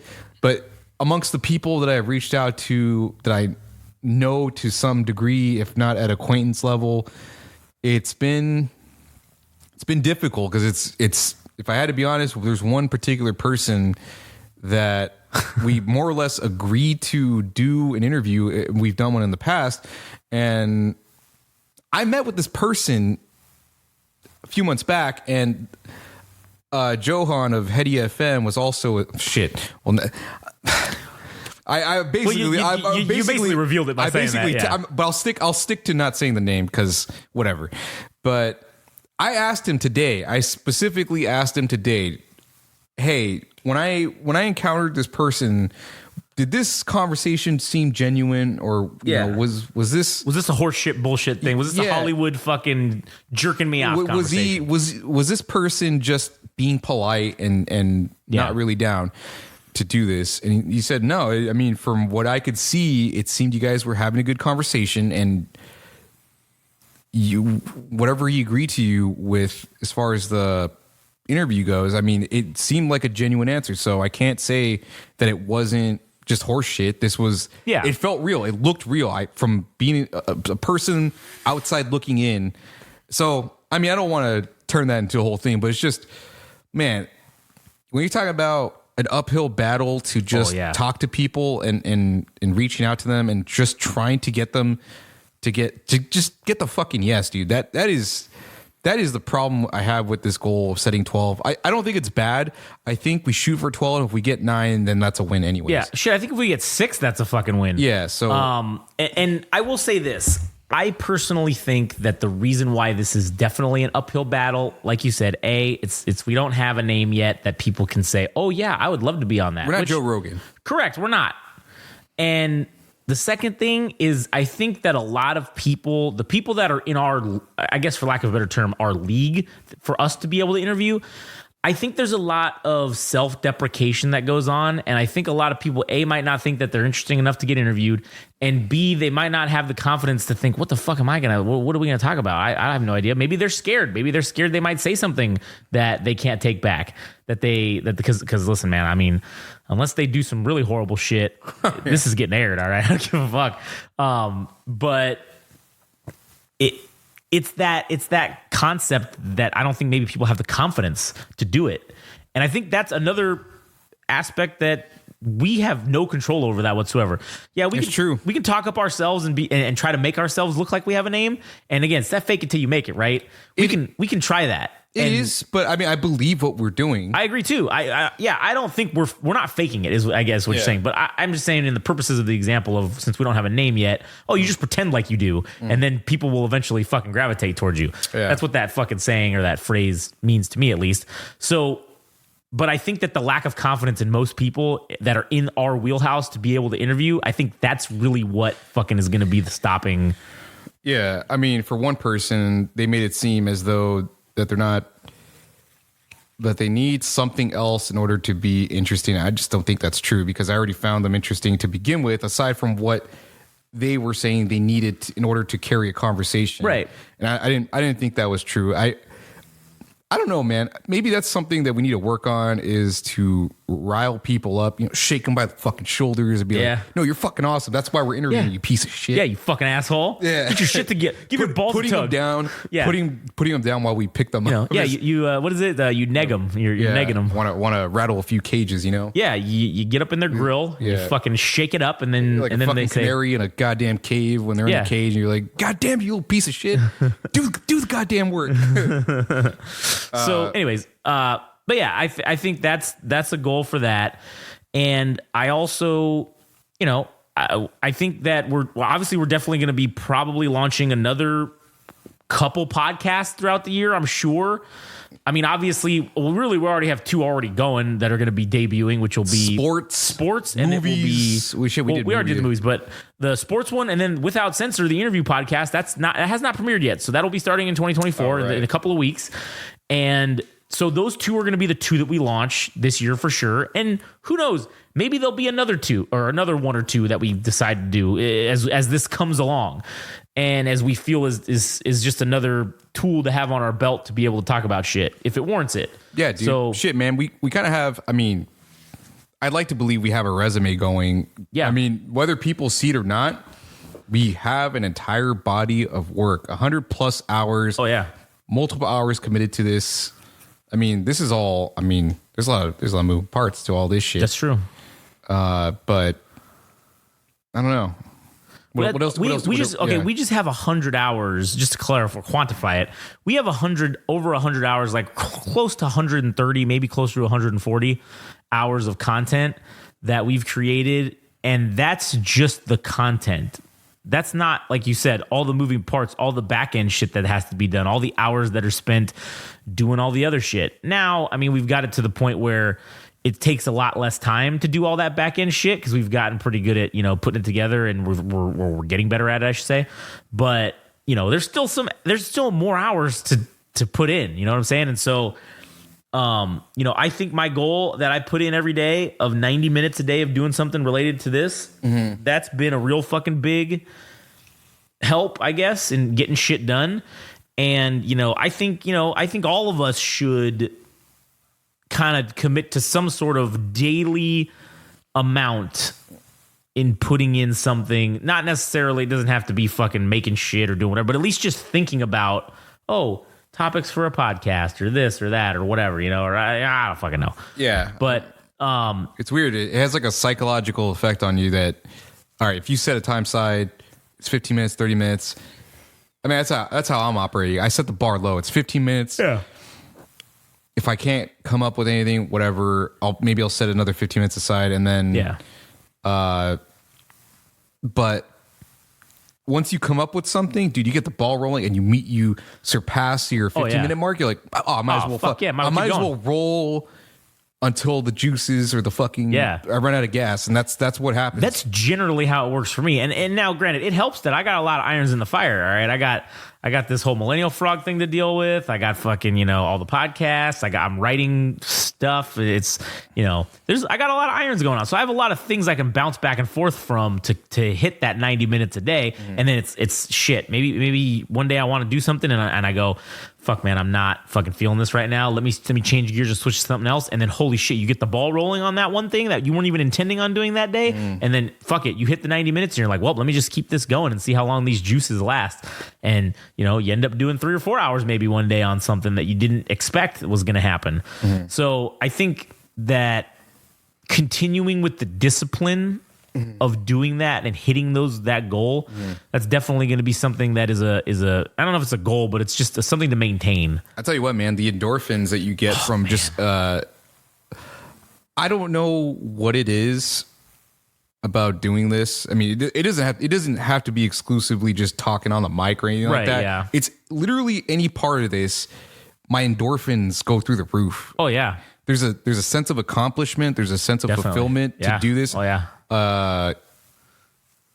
And that's aside from, obviously, I mean, would we love to make some kind of monetary gain out of this? Yeah. I mean, it'd be nice, but ultimately the satisfaction of just doing this is the real root of happiness for me right now, is just setting goals and just knocking them out of the park every fucking week. 4 hours we have to do this. Okay, fine. 4 hours podcasting. We knock those out. Our little goals that we have just to plan for this and just knocking those out. I mean, you're setting yourself up for fucking success every fucking week. It just compounds. I swear to God, dude, this is a template for how you build confidence, is setting realistic goals for yourself. And then it just compounds every week. You think, I could do a little bit more. I could do a little bit more. I could set more goals. So, And because we've done that, I have now brainwashed myself or convinced myself that we can literally fucking do anything. Yeah. That there is nothing that's out of reach for us, that we can accomplish any fucking goal that we set our mind to. And even if we fail or stumble or whatever on certain goals or certain things, okay, cool. Pick ourselves back up and continue moving on. Let's try and hit that goal next time. Let's try and do it again. Let's do this. Let's do that. So I also think that one of the goals that obviously for me personally in terms of with this is that the branding thing. We talked about the branding thing, right? So people out there, you're going to see a change in some of the names of some of the podcasts, and it's all going to be the same shit. It's just we're going to change the names on some of them, like Game Rage, whatever. Those were all just kind of placeholder names until we had come up with something better. And I for those of you out there that are thinking about doing stuff like this, don't let the fact that you can't come up with a decent fucking name stop you from doing it, because that's where we would get hung up on is, oh, fuck, what are we going to call it? Fuck it. Company's called Game Rage Magazine. It's called Game Rage fucking Sports. Game Rage, whatever the fuck, as an example. And in 6 or 8 months, when we have done the body of work, which like we have done, cool, now we can start thinking about, all right, let's really sit down and think about a name to change this to. And so we're going to rebrand the website a little bit. It's going to be the same shit, but it's just going to look different. And we're also getting a mascot going, a sports team, essentially, if you will. It's kind of a branding issue that we're going with. So yeah, so that's my goal, is to have that all kind of done this year. No time limit on when during the year it's going to happen. I would just like by the end of 2024 to have gotten that situated and fully off the ground and handled. So, I think that there's a lot of potential here. And I think that there's not only just the potential, but there's the discipline and the action behind that potential to see it to its truest form, or to its highest form. Jesus Christ, dude, we're turning into this is turning into like a fucking self-help motivation. A self-help seminar. Yeah. I mean, we're turning into Tony Robbins. Yeah, dude. I was just about to say. And let me call out our next guest, Tony fucking Robbins. Comes in with that deep voice. It sounds like he's going to kill some. Dude, Tony Robbins scares the shit out of me, dude. It's a giant jaw. Yeah. Hey, man. Have you ever seen that Family Guy clip of Tony Robbins? He's like this... I think he's actually a cannibal. He can dislocate his jaw. He's like, Tony Robbins hungry. So then he just dislocates his jaw and eats somebody whole. Consumes somebody whole. It's fucking awesome. Crazy. Yeah. That's pretty fucking awesome. So, and then, obviously in my personal life, I want to start spending more time, not more time, because I think I do spend a decent amount of time with Katie and Chloe, obviously. But, make sure, don't lose sight of, or don't neglect them. That's basically the goal. Don't neglect them. That's the goal, right? Yeah. And so I think, I've started doing that where, me and Katie, we got some plans on one of these upcoming days here. We're going to go see a couple of musical plays. We're going to go see The Lion King. We're at the Pantages Theater? No, it's at the one in or Costa Mesa, Segerstrom or something. Okay, yeah. Which we've been there. We saw Beauty and the Beast there. That was pretty fucking cool. And then we're going to go see Aladdin also. So... okay, that's something that we're gonna go do. We got our Knott's passes again this year, so we're gonna be I'll be taking Chloe fucking all the time to go to Knott's. What? So now that she's older, is this the time where you start separating away from her, where you dump her off at your parents for 2 or 3 days, and let her develop relationships with your? Well, I think that because we go over there once a week, basically. Almost for the most part. And so she's getting that. It's been easing her. Toe dipping. And then, eventually, maybe in like a year or two, she could probably go there for a couple of days. I don't know if my parents could handle that. I think they could do an overnighter, and that's about it. That's probably all they got in them. They're old. All right. They're but the weekend, if you can sneak in a 2-day getaway. Man, if I could drop her off on a Friday and then come back on Sunday. Oh, me and Katie could go to Vegas for a couple of days. We could go to fucking down in San Diego, go to Coronado, which we love that. Yeah, so there are, and obviously we can do those things when the work is done. All right, if we've hit our goals that week, then we can go and fuck off for 2 days to Vegas or go to fucking Coronado. All right. Otherwise, I'd say no, Katie, we're not allowed to go anywhere until the work is done. Oh yeah. One additional thing, man. I'll tell you what. Doing all this shit, food. Everything tastes better. Everything feels better. When you earned playing fucking 3 hours of gaming, you don't feel shitty afterwards. Like, no, I earned this. I put the time in. That's one thing that's also been beneficial to doing all this. Yeah, and sushi, when we go once a month now, essentially to get sushi, man, it feels fucking great. It tastes good. I feel good, even though I stuff myself to the point of basically throwing up. And you do feel kind of shitty afterwards. It still feels good. It's a good feeling that it gives you. And, so there's that. And I don't know, did you have any other goals you wanted to talk about? Well, he's doing his push-ups, so. Push-ups if you can carry. Oh, I can carry. So I had an idea. I wanted to end the episode on another thing, so I'll wait till that until we get done with this goals thing. But further, I want to also, one of my goals too, another thing is to increase by some fucking miracle of the great one or whatever, is to increase the number of followers on the social media platforms. The numbers for the downloads have been continuing to rise, which is good. I'm happy with that. I want to obviously continue that going forward. But one of my goals is to get more assholes to follow us.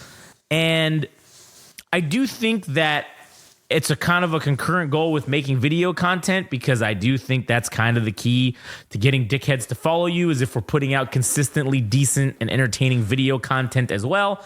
I think that's going to help. But, sorry, go ahead. No, go ahead. Oh, but I just, for some reason, I don't know if it's an ego thing. I don't know if it's to spite me, people have probably not followed us. But I'm going to get you, motherfucker. I'm going to get you to click that button. All right. Maybe we legitimately have to jerk you guys off to. I'm not opposed to that. Maybe we have to travel to Belgium and literally jerk the entire country off at a 2-dick ratio, actually four hands. Yeah, what was the on fucking that show on HBO that was the fucking the jerking off people ratios? Was it Silicon Valley? Yeah, Silicon Valley. That was the name of the show. Yeah, yeah, dude. They came up with an entire theory of algorithm. They came up with an algorithm of how to jerk off an entire fucking room. Maybe we'll have to apply that algorithm to an entire country of Belgium. And tip to tip. If I could, tip to tip for sure. And if I could have a David Hasselhoff like following in a foreign country, I would be so happy, because then we would have made it. We wouldn't need to care about anywhere else. And hell, if it's Belgium that decides to do that, I'll learn Belgian. Or whatever fucking language they speak. Do they speak Belgian? I think that's shit. I don't know, dude. I think they speak French. French? Yeah, whatever. I'll learn French. I don't give a shit. What do Belgians speak? Wait, wasn't Jean-Claude Van Damme Belgian? Because I think he spoke French. I thought he was Austrian. Oh, is he? I don't know. I thought he spoke French. I don't know. Jean-Claude Van Damme. Hell of a fucking guy. I gotta look. No, he's got to figure out. We got to figure out what fucking language the Belgians speak. Official language is Dutch, French, and German. Dutch, French. Okay, so if we got to learn Dutch, and French, then so be it. Now I'm getting sidetracked and thinking about. Wait, why do you guys speak Dutch? This might turn into a rabbit hole thing for me, where I just go online and just I'm like, why do you guys speak Dutch? Because that's Netherlands, that's Holland. Yeah, obviously they conquered them at some point. And they made them speak the language. It's so fucked why up, dude. Why do Brazilians speak Portuguese? Because they got conquered, right? So, shit, this is a CUP podcast fucking topic. Switzerland, like, why does it have... Dude, it has...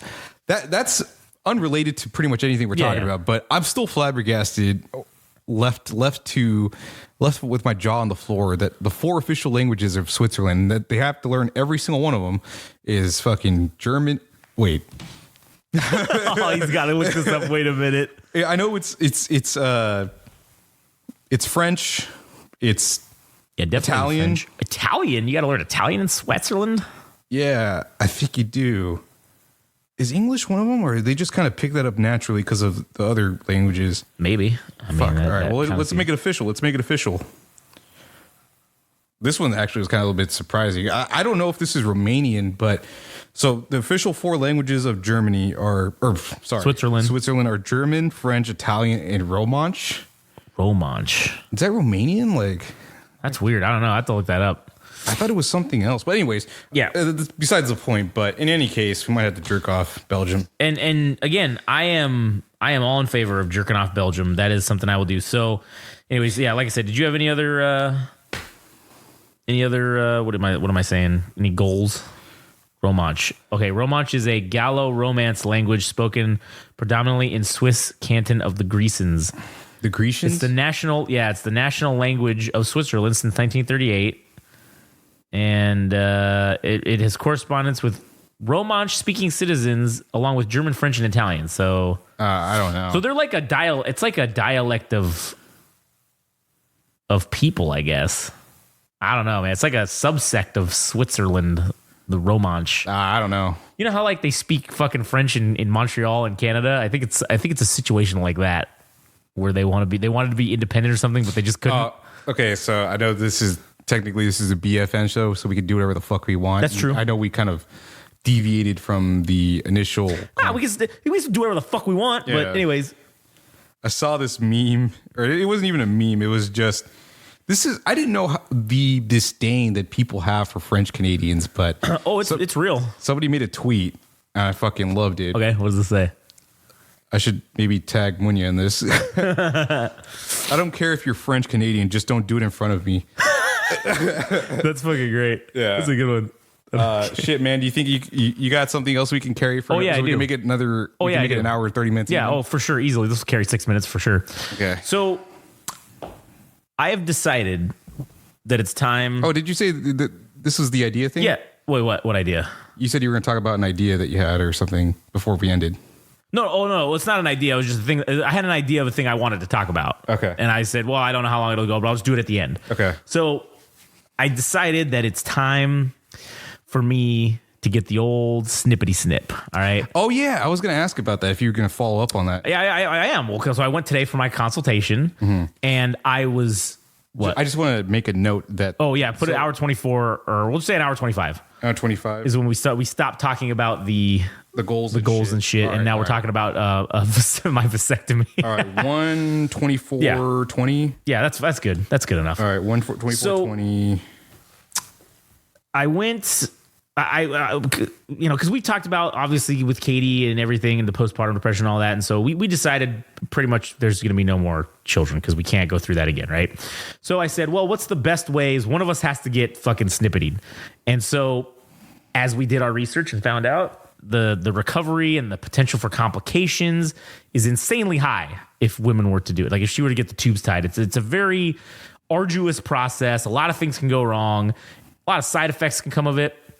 Now, for me, it's like in and out. You know, with her, she'd be out. She'd be literally out for 30 days. She'd be down for 30 days to recover. They told me today, oh shit, the next morning you'll probably be all right. Like you'll be good. And so I said, all right. So I, tried to go through my health insurance plan, and they were booked up for, I don't know, 6 or 8 months. So they referred me out to another place. So they did that. I went there today, did the consultation. They were just like, hey, this is how it goes. And we have to ask you, hey, yeah, are you sure? Tell us your story. So, I basically told them what I've just said about how there's no way we can have more kids. We need a permanent solution. Because honestly, I'm tired of pulling out. All right. I'm just tired of it. It's basically like I'm fucking and then jerking off at the end. All right. It's a pain. It's dumb. It's like pointless. So I just said, this is what we're doing. And so it was a lady who was the consultation. I don't know. I don't think she was a doctor, but she was like maybe a nurse or something, or a nurse practitioner, perhaps. I should have probably clarified that. But the guy who does the surgery, or who does it, is actually a surgeon. He's a doctor. So she, asked the questions. Okay, I was literally in there for like 15 fucking minutes, if that. And she said, all right. And then she said, okay. So she starts putting on gloves after we have this conversation. And I'm like, what are you putting those on for? And she's like, oh, well, I have to, I have to check some things. And scrotum. And I said, well, what do you mean? What do you got to fucking check? Like, oh, well, I just got to make sure there's no, I got to make sure that I can feel your tubes. And I'm like, what do you mean you can feel my foot? What? You talking about the tubes that connect the balls to the, and she's like, oh yeah. I was like, shit, you can feel those? What do you mean? And so she says, oh, well, you'll understand. And I was like, well, yeah, but so you're gonna have to feel up in my taint and in my ball sack? Like, what the fuck's going on? I didn't sign up for this. Not today, at least. Not to have some lady do it. So wait, were you guys in an office setting? Oh, yeah. No, we were in like their office. They do the shit all there in the office. So I'm gonna need you to pull your pants down. You needed what? Yeah, I'm sorry. I needed what now? Well, I mean, whatever. Katie was in there with me, so it's not like she was just. Oh my there, god, like, you're getting raped. Yeah, she was taking pictures and shit. I think she posted them on Facebook. Yeah. But anyways, so then I'm like, all right. So I fucking dropped my. It was basically spread your cheeks and lift your sack time. And so she goes in there and she's like, she's feeling around in my taint region and like behind the ball sack, and she's like, oh yeah, you got some good fucking tubes in there. I was like, wait, what? I was like, compared to what? Yeah, that's what I said. As compared to what? And she said, a lot of guys. She said, she's like, oh, I felt the left one immediately. And then she's like, oh, let me go to the right one, which usually for most men, it's buried deep in there, and she's, oh nope, it's right there. She's like, man, you got some good tubes on you. And so I said, is that good? And then she says, well, I mean, yeah, I guess so, because that, that means that the tubes are healthy, and they put out a lot of volume.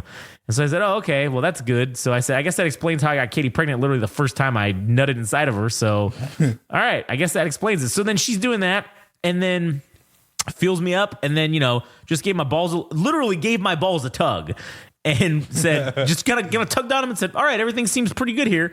And I was just like, okay, I guess this is how this happened. And then she says, all right, yeah, you can pull your shit back up. And then she said, okay, cool, go out and to the lobby and schedule it out. And so I said, all right. So I went out there and literally scheduled it for, I don't know, I think 2.5, 3 weeks, or 3 weeks maybe.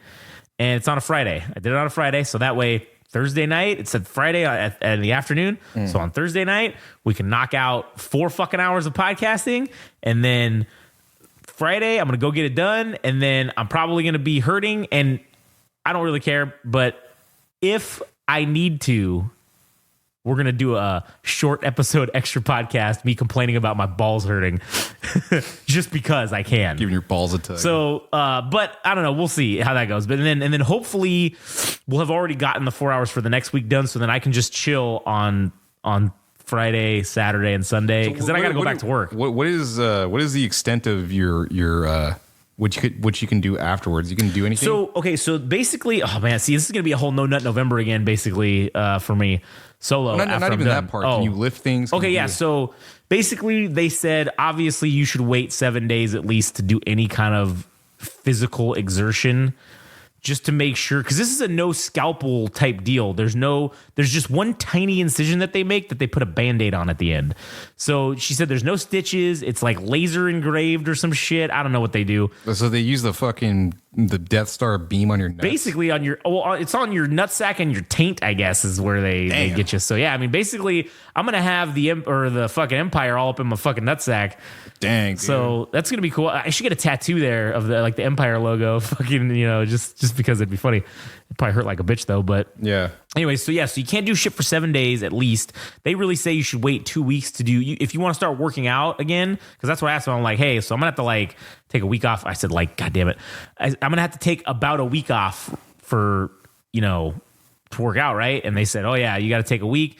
And they said, when you go back to working out, you should just kind of do half for a week. Whatever you did before, just do half for that week, just to make sure nothing explodes or, fucks up. And I said, okay, that's concerning, but all right, I guess I'll do that for. So you're not gonna do week. shit for basically 2 or 3 weeks. Well, for basically a week, I can't do anything. So there'll be I'll basically just be restricting my calories for that time, and then whatever.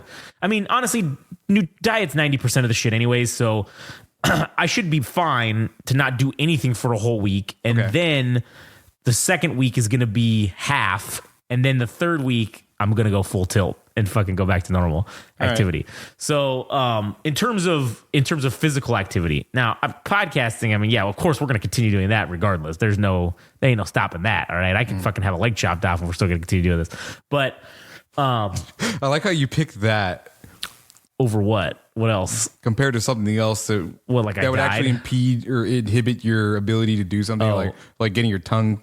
Oh, like if you picked a leg, it's like, you can still do everything else. You just don't have a leg. It doesn't matter. Even if the lower half of my jaw were to be crushed in a horrible accident. There you go. That's more realistic. I would still do this. I just hear yeah. I just make noise. Or you know what I would do? I would soundboard. I would program into the fucking thing what I wanted to say, and then just fucking hit the button, and it would say it. That'd be sweet. Yeah. But anyways, so that was my thing today, and I will obviously give an update after it happens and let everybody know how it went. Again? It's the second week of February, I think. Second week of February, okay. Yeah. So, I'll let everybody know how it went. So it's like a month from now, basically. What's today? Today's the... Hey, man, this might be a topic that people have to come across for themselves. It is, and also, because I had to do a lot of my own research, and man, let me tell you, that subreddit of Reddit vasectomy is a rabbit hole and a half, and I get it. Anytime you look something up, you're always going to have a majority of things that are bad because those are the people that are the loudest. The people that had good experiences usually don't say anything. It's the people that had a problem that fucking are on there talking about it. And so I'm reading all the horror stories, and all I'm thinking is that, man, there's like every motherfucker on here has something bad that happened.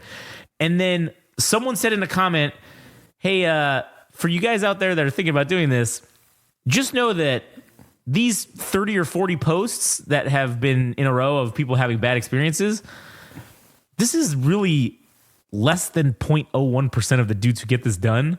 It's an echo chamber. It is really an echo chamber. And so I said, all right, because I was kind of having second thoughts at first. I said, fuck, what if I have these complications and all these things? Because these guys are talking about, weeks later you could still have pain, and every time you move, you'll feel the nudicles of the fucking ball, like where it was. You'll feel it and it'll hurt. And I said, fuck, I don't want to deal with that. I might as well just keep pulling out if that's the case. Shit.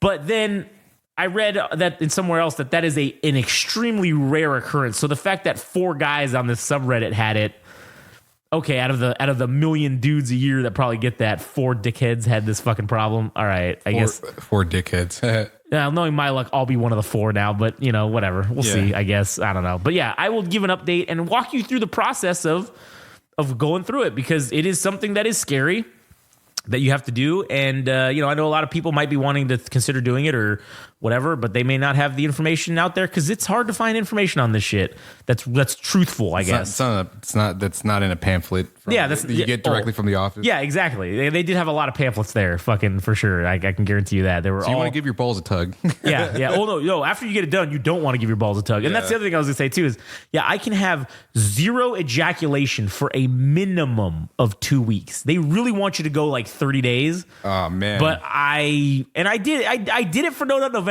So it was all preparation. But that was, and I think now that I have, because that was on a whim, No Nut November. This is going to be a mental preparation. So basically for the next 30 days before I get this done, I'm going to jerk off 4 times a fucking day. Mm-hmm. But then what if that just programs me to want it 4 times a day and then I fuck myself? No, it's gonna be too raw by that point. I'm going to literally beat my dick like a wet noodle. It'll just be just a wet noodle dangling between my legs. I won't even be able to get hard by the time this happens. Yeah. And then I'll take a month off and recover. And then you have to go back again and do a post semen analysis. I don't know if that's the right word for it, but yeah. You jerk off in a cup and then they make sure you're shooting blanks. And then, because she did say, because she said, oh yeah, you have to come back. And she said, we like you to come back twice. Once at 30 days and then once at 60 days after, just to make sure. And so she said it this way, just to make sure the procedure took. And I said, wait a minute. What do you mean like it took? Like, is this an option? This is like we're planting fucking grass? Like, what the fuck do you mean if it takes? You're severing the fucking cord. Can it grow back? And she said, yeah. And I said, fuck, well, I'm not Wolverine, so I don't think it's going to fucking grow back. But she said, no, for at least 60 days, you want to make sure you still pull out or use condoms or whatever, because... Oh, wait, what? She said, yeah, because she said it could fucking grow back. And she said, once you do the second one at 60 days and it comes back with nothing, then you're fucking good. Wait, so you had to do this for 60 days? Pull out? Yeah, after. Fucking A, dude.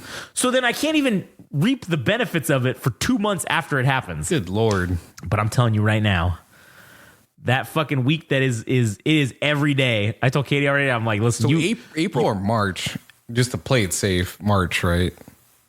April? Oh no, April. It'll be April. It'll be April, right? Yeah. Good. So yeah, give my balls a tug. Man, what a shit show. Yep, it is a shit show. But that's the sacrifices you make, That's the sacrifice. No, it's not that I we can't do nothing, but I still got to pull out. You literally do everything, but I just got to pull out still. You don't have the potency to your life. Right, which is cool. I already did it, so I'm good. Like I gave my balls a tug, and now we can be done with it. So all right. Anyways, yeah, I don't know. You got anything else? I do have one more thing. Yeah, let's hear it. All right, okay. So we're at the 138 mark. Yeah. 138. So we're gonna. We will discuss a new topic. Let's see. All right. One thing I'd like to do. This is just random. Yeah. I'm just pulling a random word off the internet. But I want to do a word of the day. This one's not going to be specific to any of the podcasts. Maybe we will make it specific for the other ones. The other ones, but this was just a random word. So we're going to do the word of the day on every podcast. I'd like to so that I agree. I think it's a good idea. So that by the end of a year of us doing this, you're going to learn at least Shit, I don't know how many words. Okay, so if we do 4 podcasts a week. well, let's just say it's 3 because we've been doing 4 hours and it's come out to 3-ish episodes because we go slightly going over 4 hours because we've been doing like an hour 20 is our average for most podcasts. All right. So You're getting at least 3. And then we do it 4 weeks, so that's 12. So 12 a month times 12. It's 144. So you're fuck, man. That's a lot of words. 144 words. You know what 144 words is? That's a vocabulary right there. It's a lexicon. You are fucking gonna be smarter. You know, we're building like our own Fight Club people. We're training them. We're getting them trained physically. Yeah, we're gonna get them trained mentally. Yes, this podcast will inadvertently make you smarter. Wait, Yeah. or intentionally. No, it's intentional now, I think. Yeah, I guess it is intentional. All right. So the word of the day is incipient. Incipient. Could you spell that for me, good sir? INCIPIENT.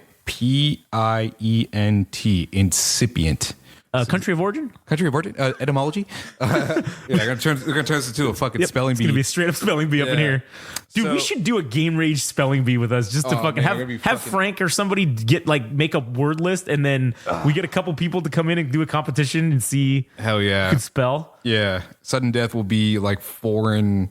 Oh man, it's just a foreign word. It'll be some word in another language. It'll be like German. Yeah. Eisenflute. Eisenflute. Yeah, I don't even know if that's a real thing. But anyways, so the word itself, incipient, means incipient is used to describe things which are beginning to come into being or which are to become apparent. Incipient. Man, in wordplay right there, it's funny that you chose that word right after me talking about getting a vasectomy. Yeah. Because making things become apparent, a parent, I will no longer be able to be another. Well, I mean, I still a parent, but I won't be able to make children. And then things to come to be. Oh, it's because coming. Get your balls. That's pretty fucking great. Yeah. So the way in which use it in a sentence. So the way in which it's used in a sentence, at least the example given here, the study clearly needs to be extended because the most recent data suggests incipient changes in the trends identified. Interesting. And then let's use it in a sentence where it doesn't really apply or make sense. Like, for example, I would say, man, Adam, I'm feeling very incipient today. No, let's Why not? We have to do both sides. Let's not do that because then we're gonna actually confuse people. We're gonna make our audience stupider. That was the worst idea ever. You know what? I think that's the clip for the episode right there. As a matter of fact. What is it at? It's at 140, I guess. One for the 140. Oh my god, dude, that is fucking awful. Dude, we're actually gonna make people worse. Oh yeah, man. I can't wait till somebody actually uses that in a conversation and then sends us an email and gets so mad because wait, that's how we trigger people. That's how we trigger people into emailing us is by setting them up for failure. Then they're gonna fucking be like, man, I used that word of the day, you asshole, and you that fucking idiot. Somebody told me I was so stupid because I didn't use it right. Fucking assholes. Fucking A, dude. Man, that's awesome. God damn. All right, you got anything for 3 more or 2.5 more minutes to get to 145? Make it a nice even number. Do you think you can form that in a sense? Because like I understand incipient? what it is. So it's saying incipient is to describe things which are beginning to come into being, okay, or which are to become apparent. So again, so we could say, okay, we could use a sports thing with that. We could say, gentlemen, the playoff picture is becoming incipient. No, that doesn't make sense. I mean, you see where I'm going with that? Yeah, it's you can start to form and see what the conclusion is going to be. Yeah, so let's see. The study clearly needs to be extended because the most recent data suggests incipient changes. So how do you... The changes that are coming they're apparent that the changes are coming. So how do you word that? Okay, so for like your example, how do you say that in a phrase where it is becoming the standings? All right, yeah. Here we go. All right. It is becoming quite incipient that the NFL is rigged as we continue to watch it day by day, because it's becoming more and more apparent. The most recent data suggests incipient changes to become apparent. That there are changes afoot. or that it's becoming obvious, right? Apparently, it's becoming obvious that changes are happening. It should be changes. I would say that incipient would probably, as a synonym, it sounds like impending is potentially a synonym for that. Look up what a synonym is for All right. incipient, because then that'll give us a better context of what the word actually means. All right, let's do that. Because maybe it'll be a dumber word that we can understand. See, this is great because now we're confused about the word itself. And we have to by the end of this, we have to come up with an example in a sentence. Yeah, on our own. Yeah. Using the word. So we're going to use thesaurus.com. Oh, yeah, that's the thesaurus.com. Man, shout out to thesaurus.com. Incipient. Oh, shit. What? Did you spell it wrong? I said C, right? Yeah. INCIPIENT. That's how you spell it. So, oh my God. What? What is So, is it the opposite of what we've been saying? Strongest matches. You ready for the strongest matches? Yeah. One of them actually seems more evident because I'm kind of familiar with nascent. Nascent. NASCENT, nascent. That one I'm more familiar with. Okay. But the suggested strong synonyms for incipient is embryonic. Embryonic. So what is it's in its early stages, its earliest stage, I would say. Embryonic. So now I gotta click on it. Yeah, because what the fuck does that mean? Oh my God. Embryonic. Rudimentary. So at its basic level. Mm-hmm. So that's what incipient is saying at its basic level. Roughly, I guess. I don't know, man. Now I'm confused. Are there any dumber words on there that we can understand? That nascent. I don't know what the fuck that means. Budding. So budding? Like a flower itself. It's coming to fruition. Yeah. Okay. But that doesn't seem exactly It doesn't seem like that fits right. Man. It feels more adjacent, like a step It's adjacent. Yeah, not a synonym. Not a synonym directly to incipient. Fuck, man. Words are hard. Yeah, they are hard, man. That's one thing that we're going to learn this year. Words are hard. Yeah. Well, I'm going to leave it this. What? No, shit. We can't just fucking leave the podcast without coming up with a goddamn sentence. Yeah, well, okay. You already came up with one, but wait. Well, I don't know if that really works though. If the way I used it. Let me read incipient. In an initial stage, beginning to happen or develop.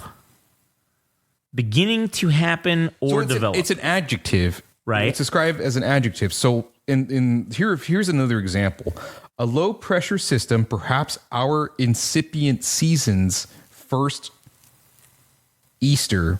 So it's used as it's not exactly a prefix, but it is. All right. Well, here's an easier one I think to understand from dictionary.com. It says he could feel incipient anger building up. So while the example I used of I'm feeling quite incipient today was incorrect, I could have said I am feeling incipiently angry.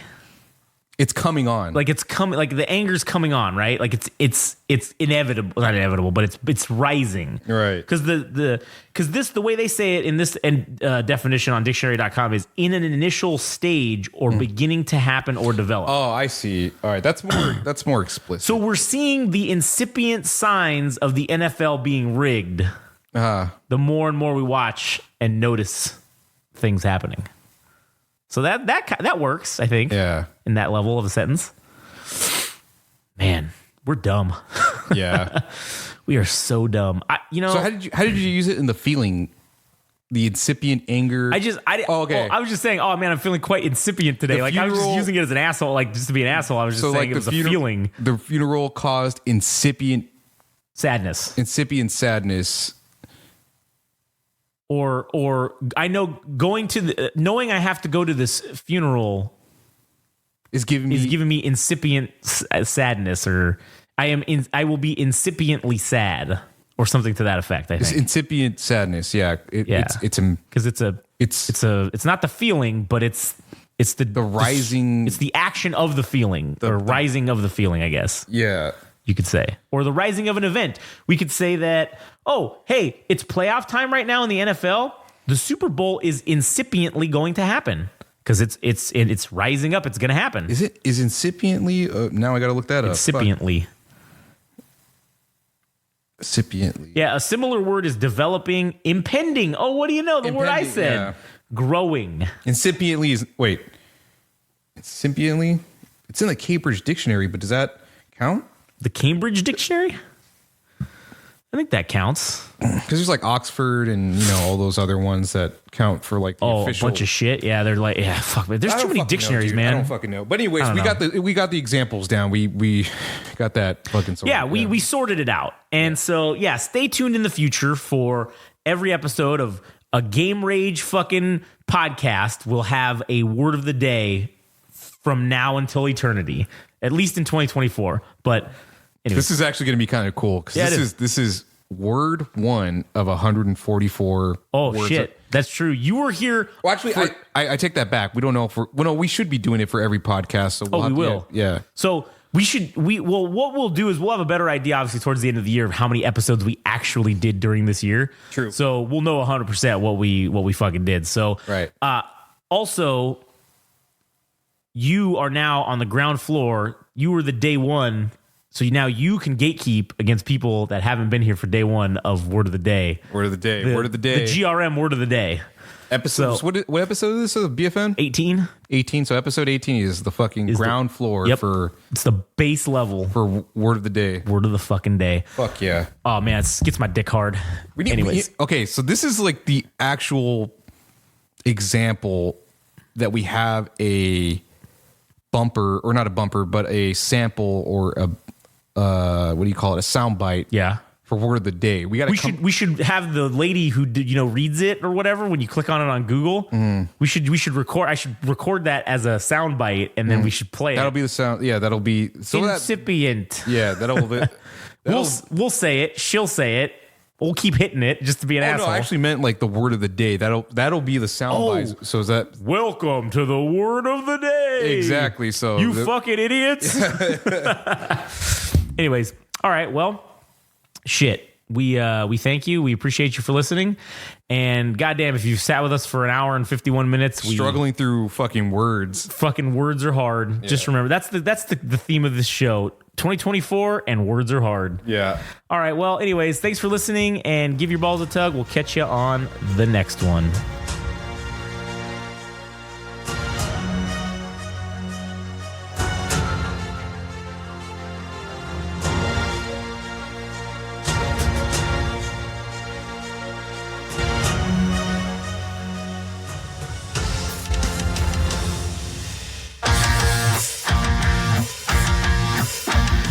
This has been the Butt Fuck Nowhere Show.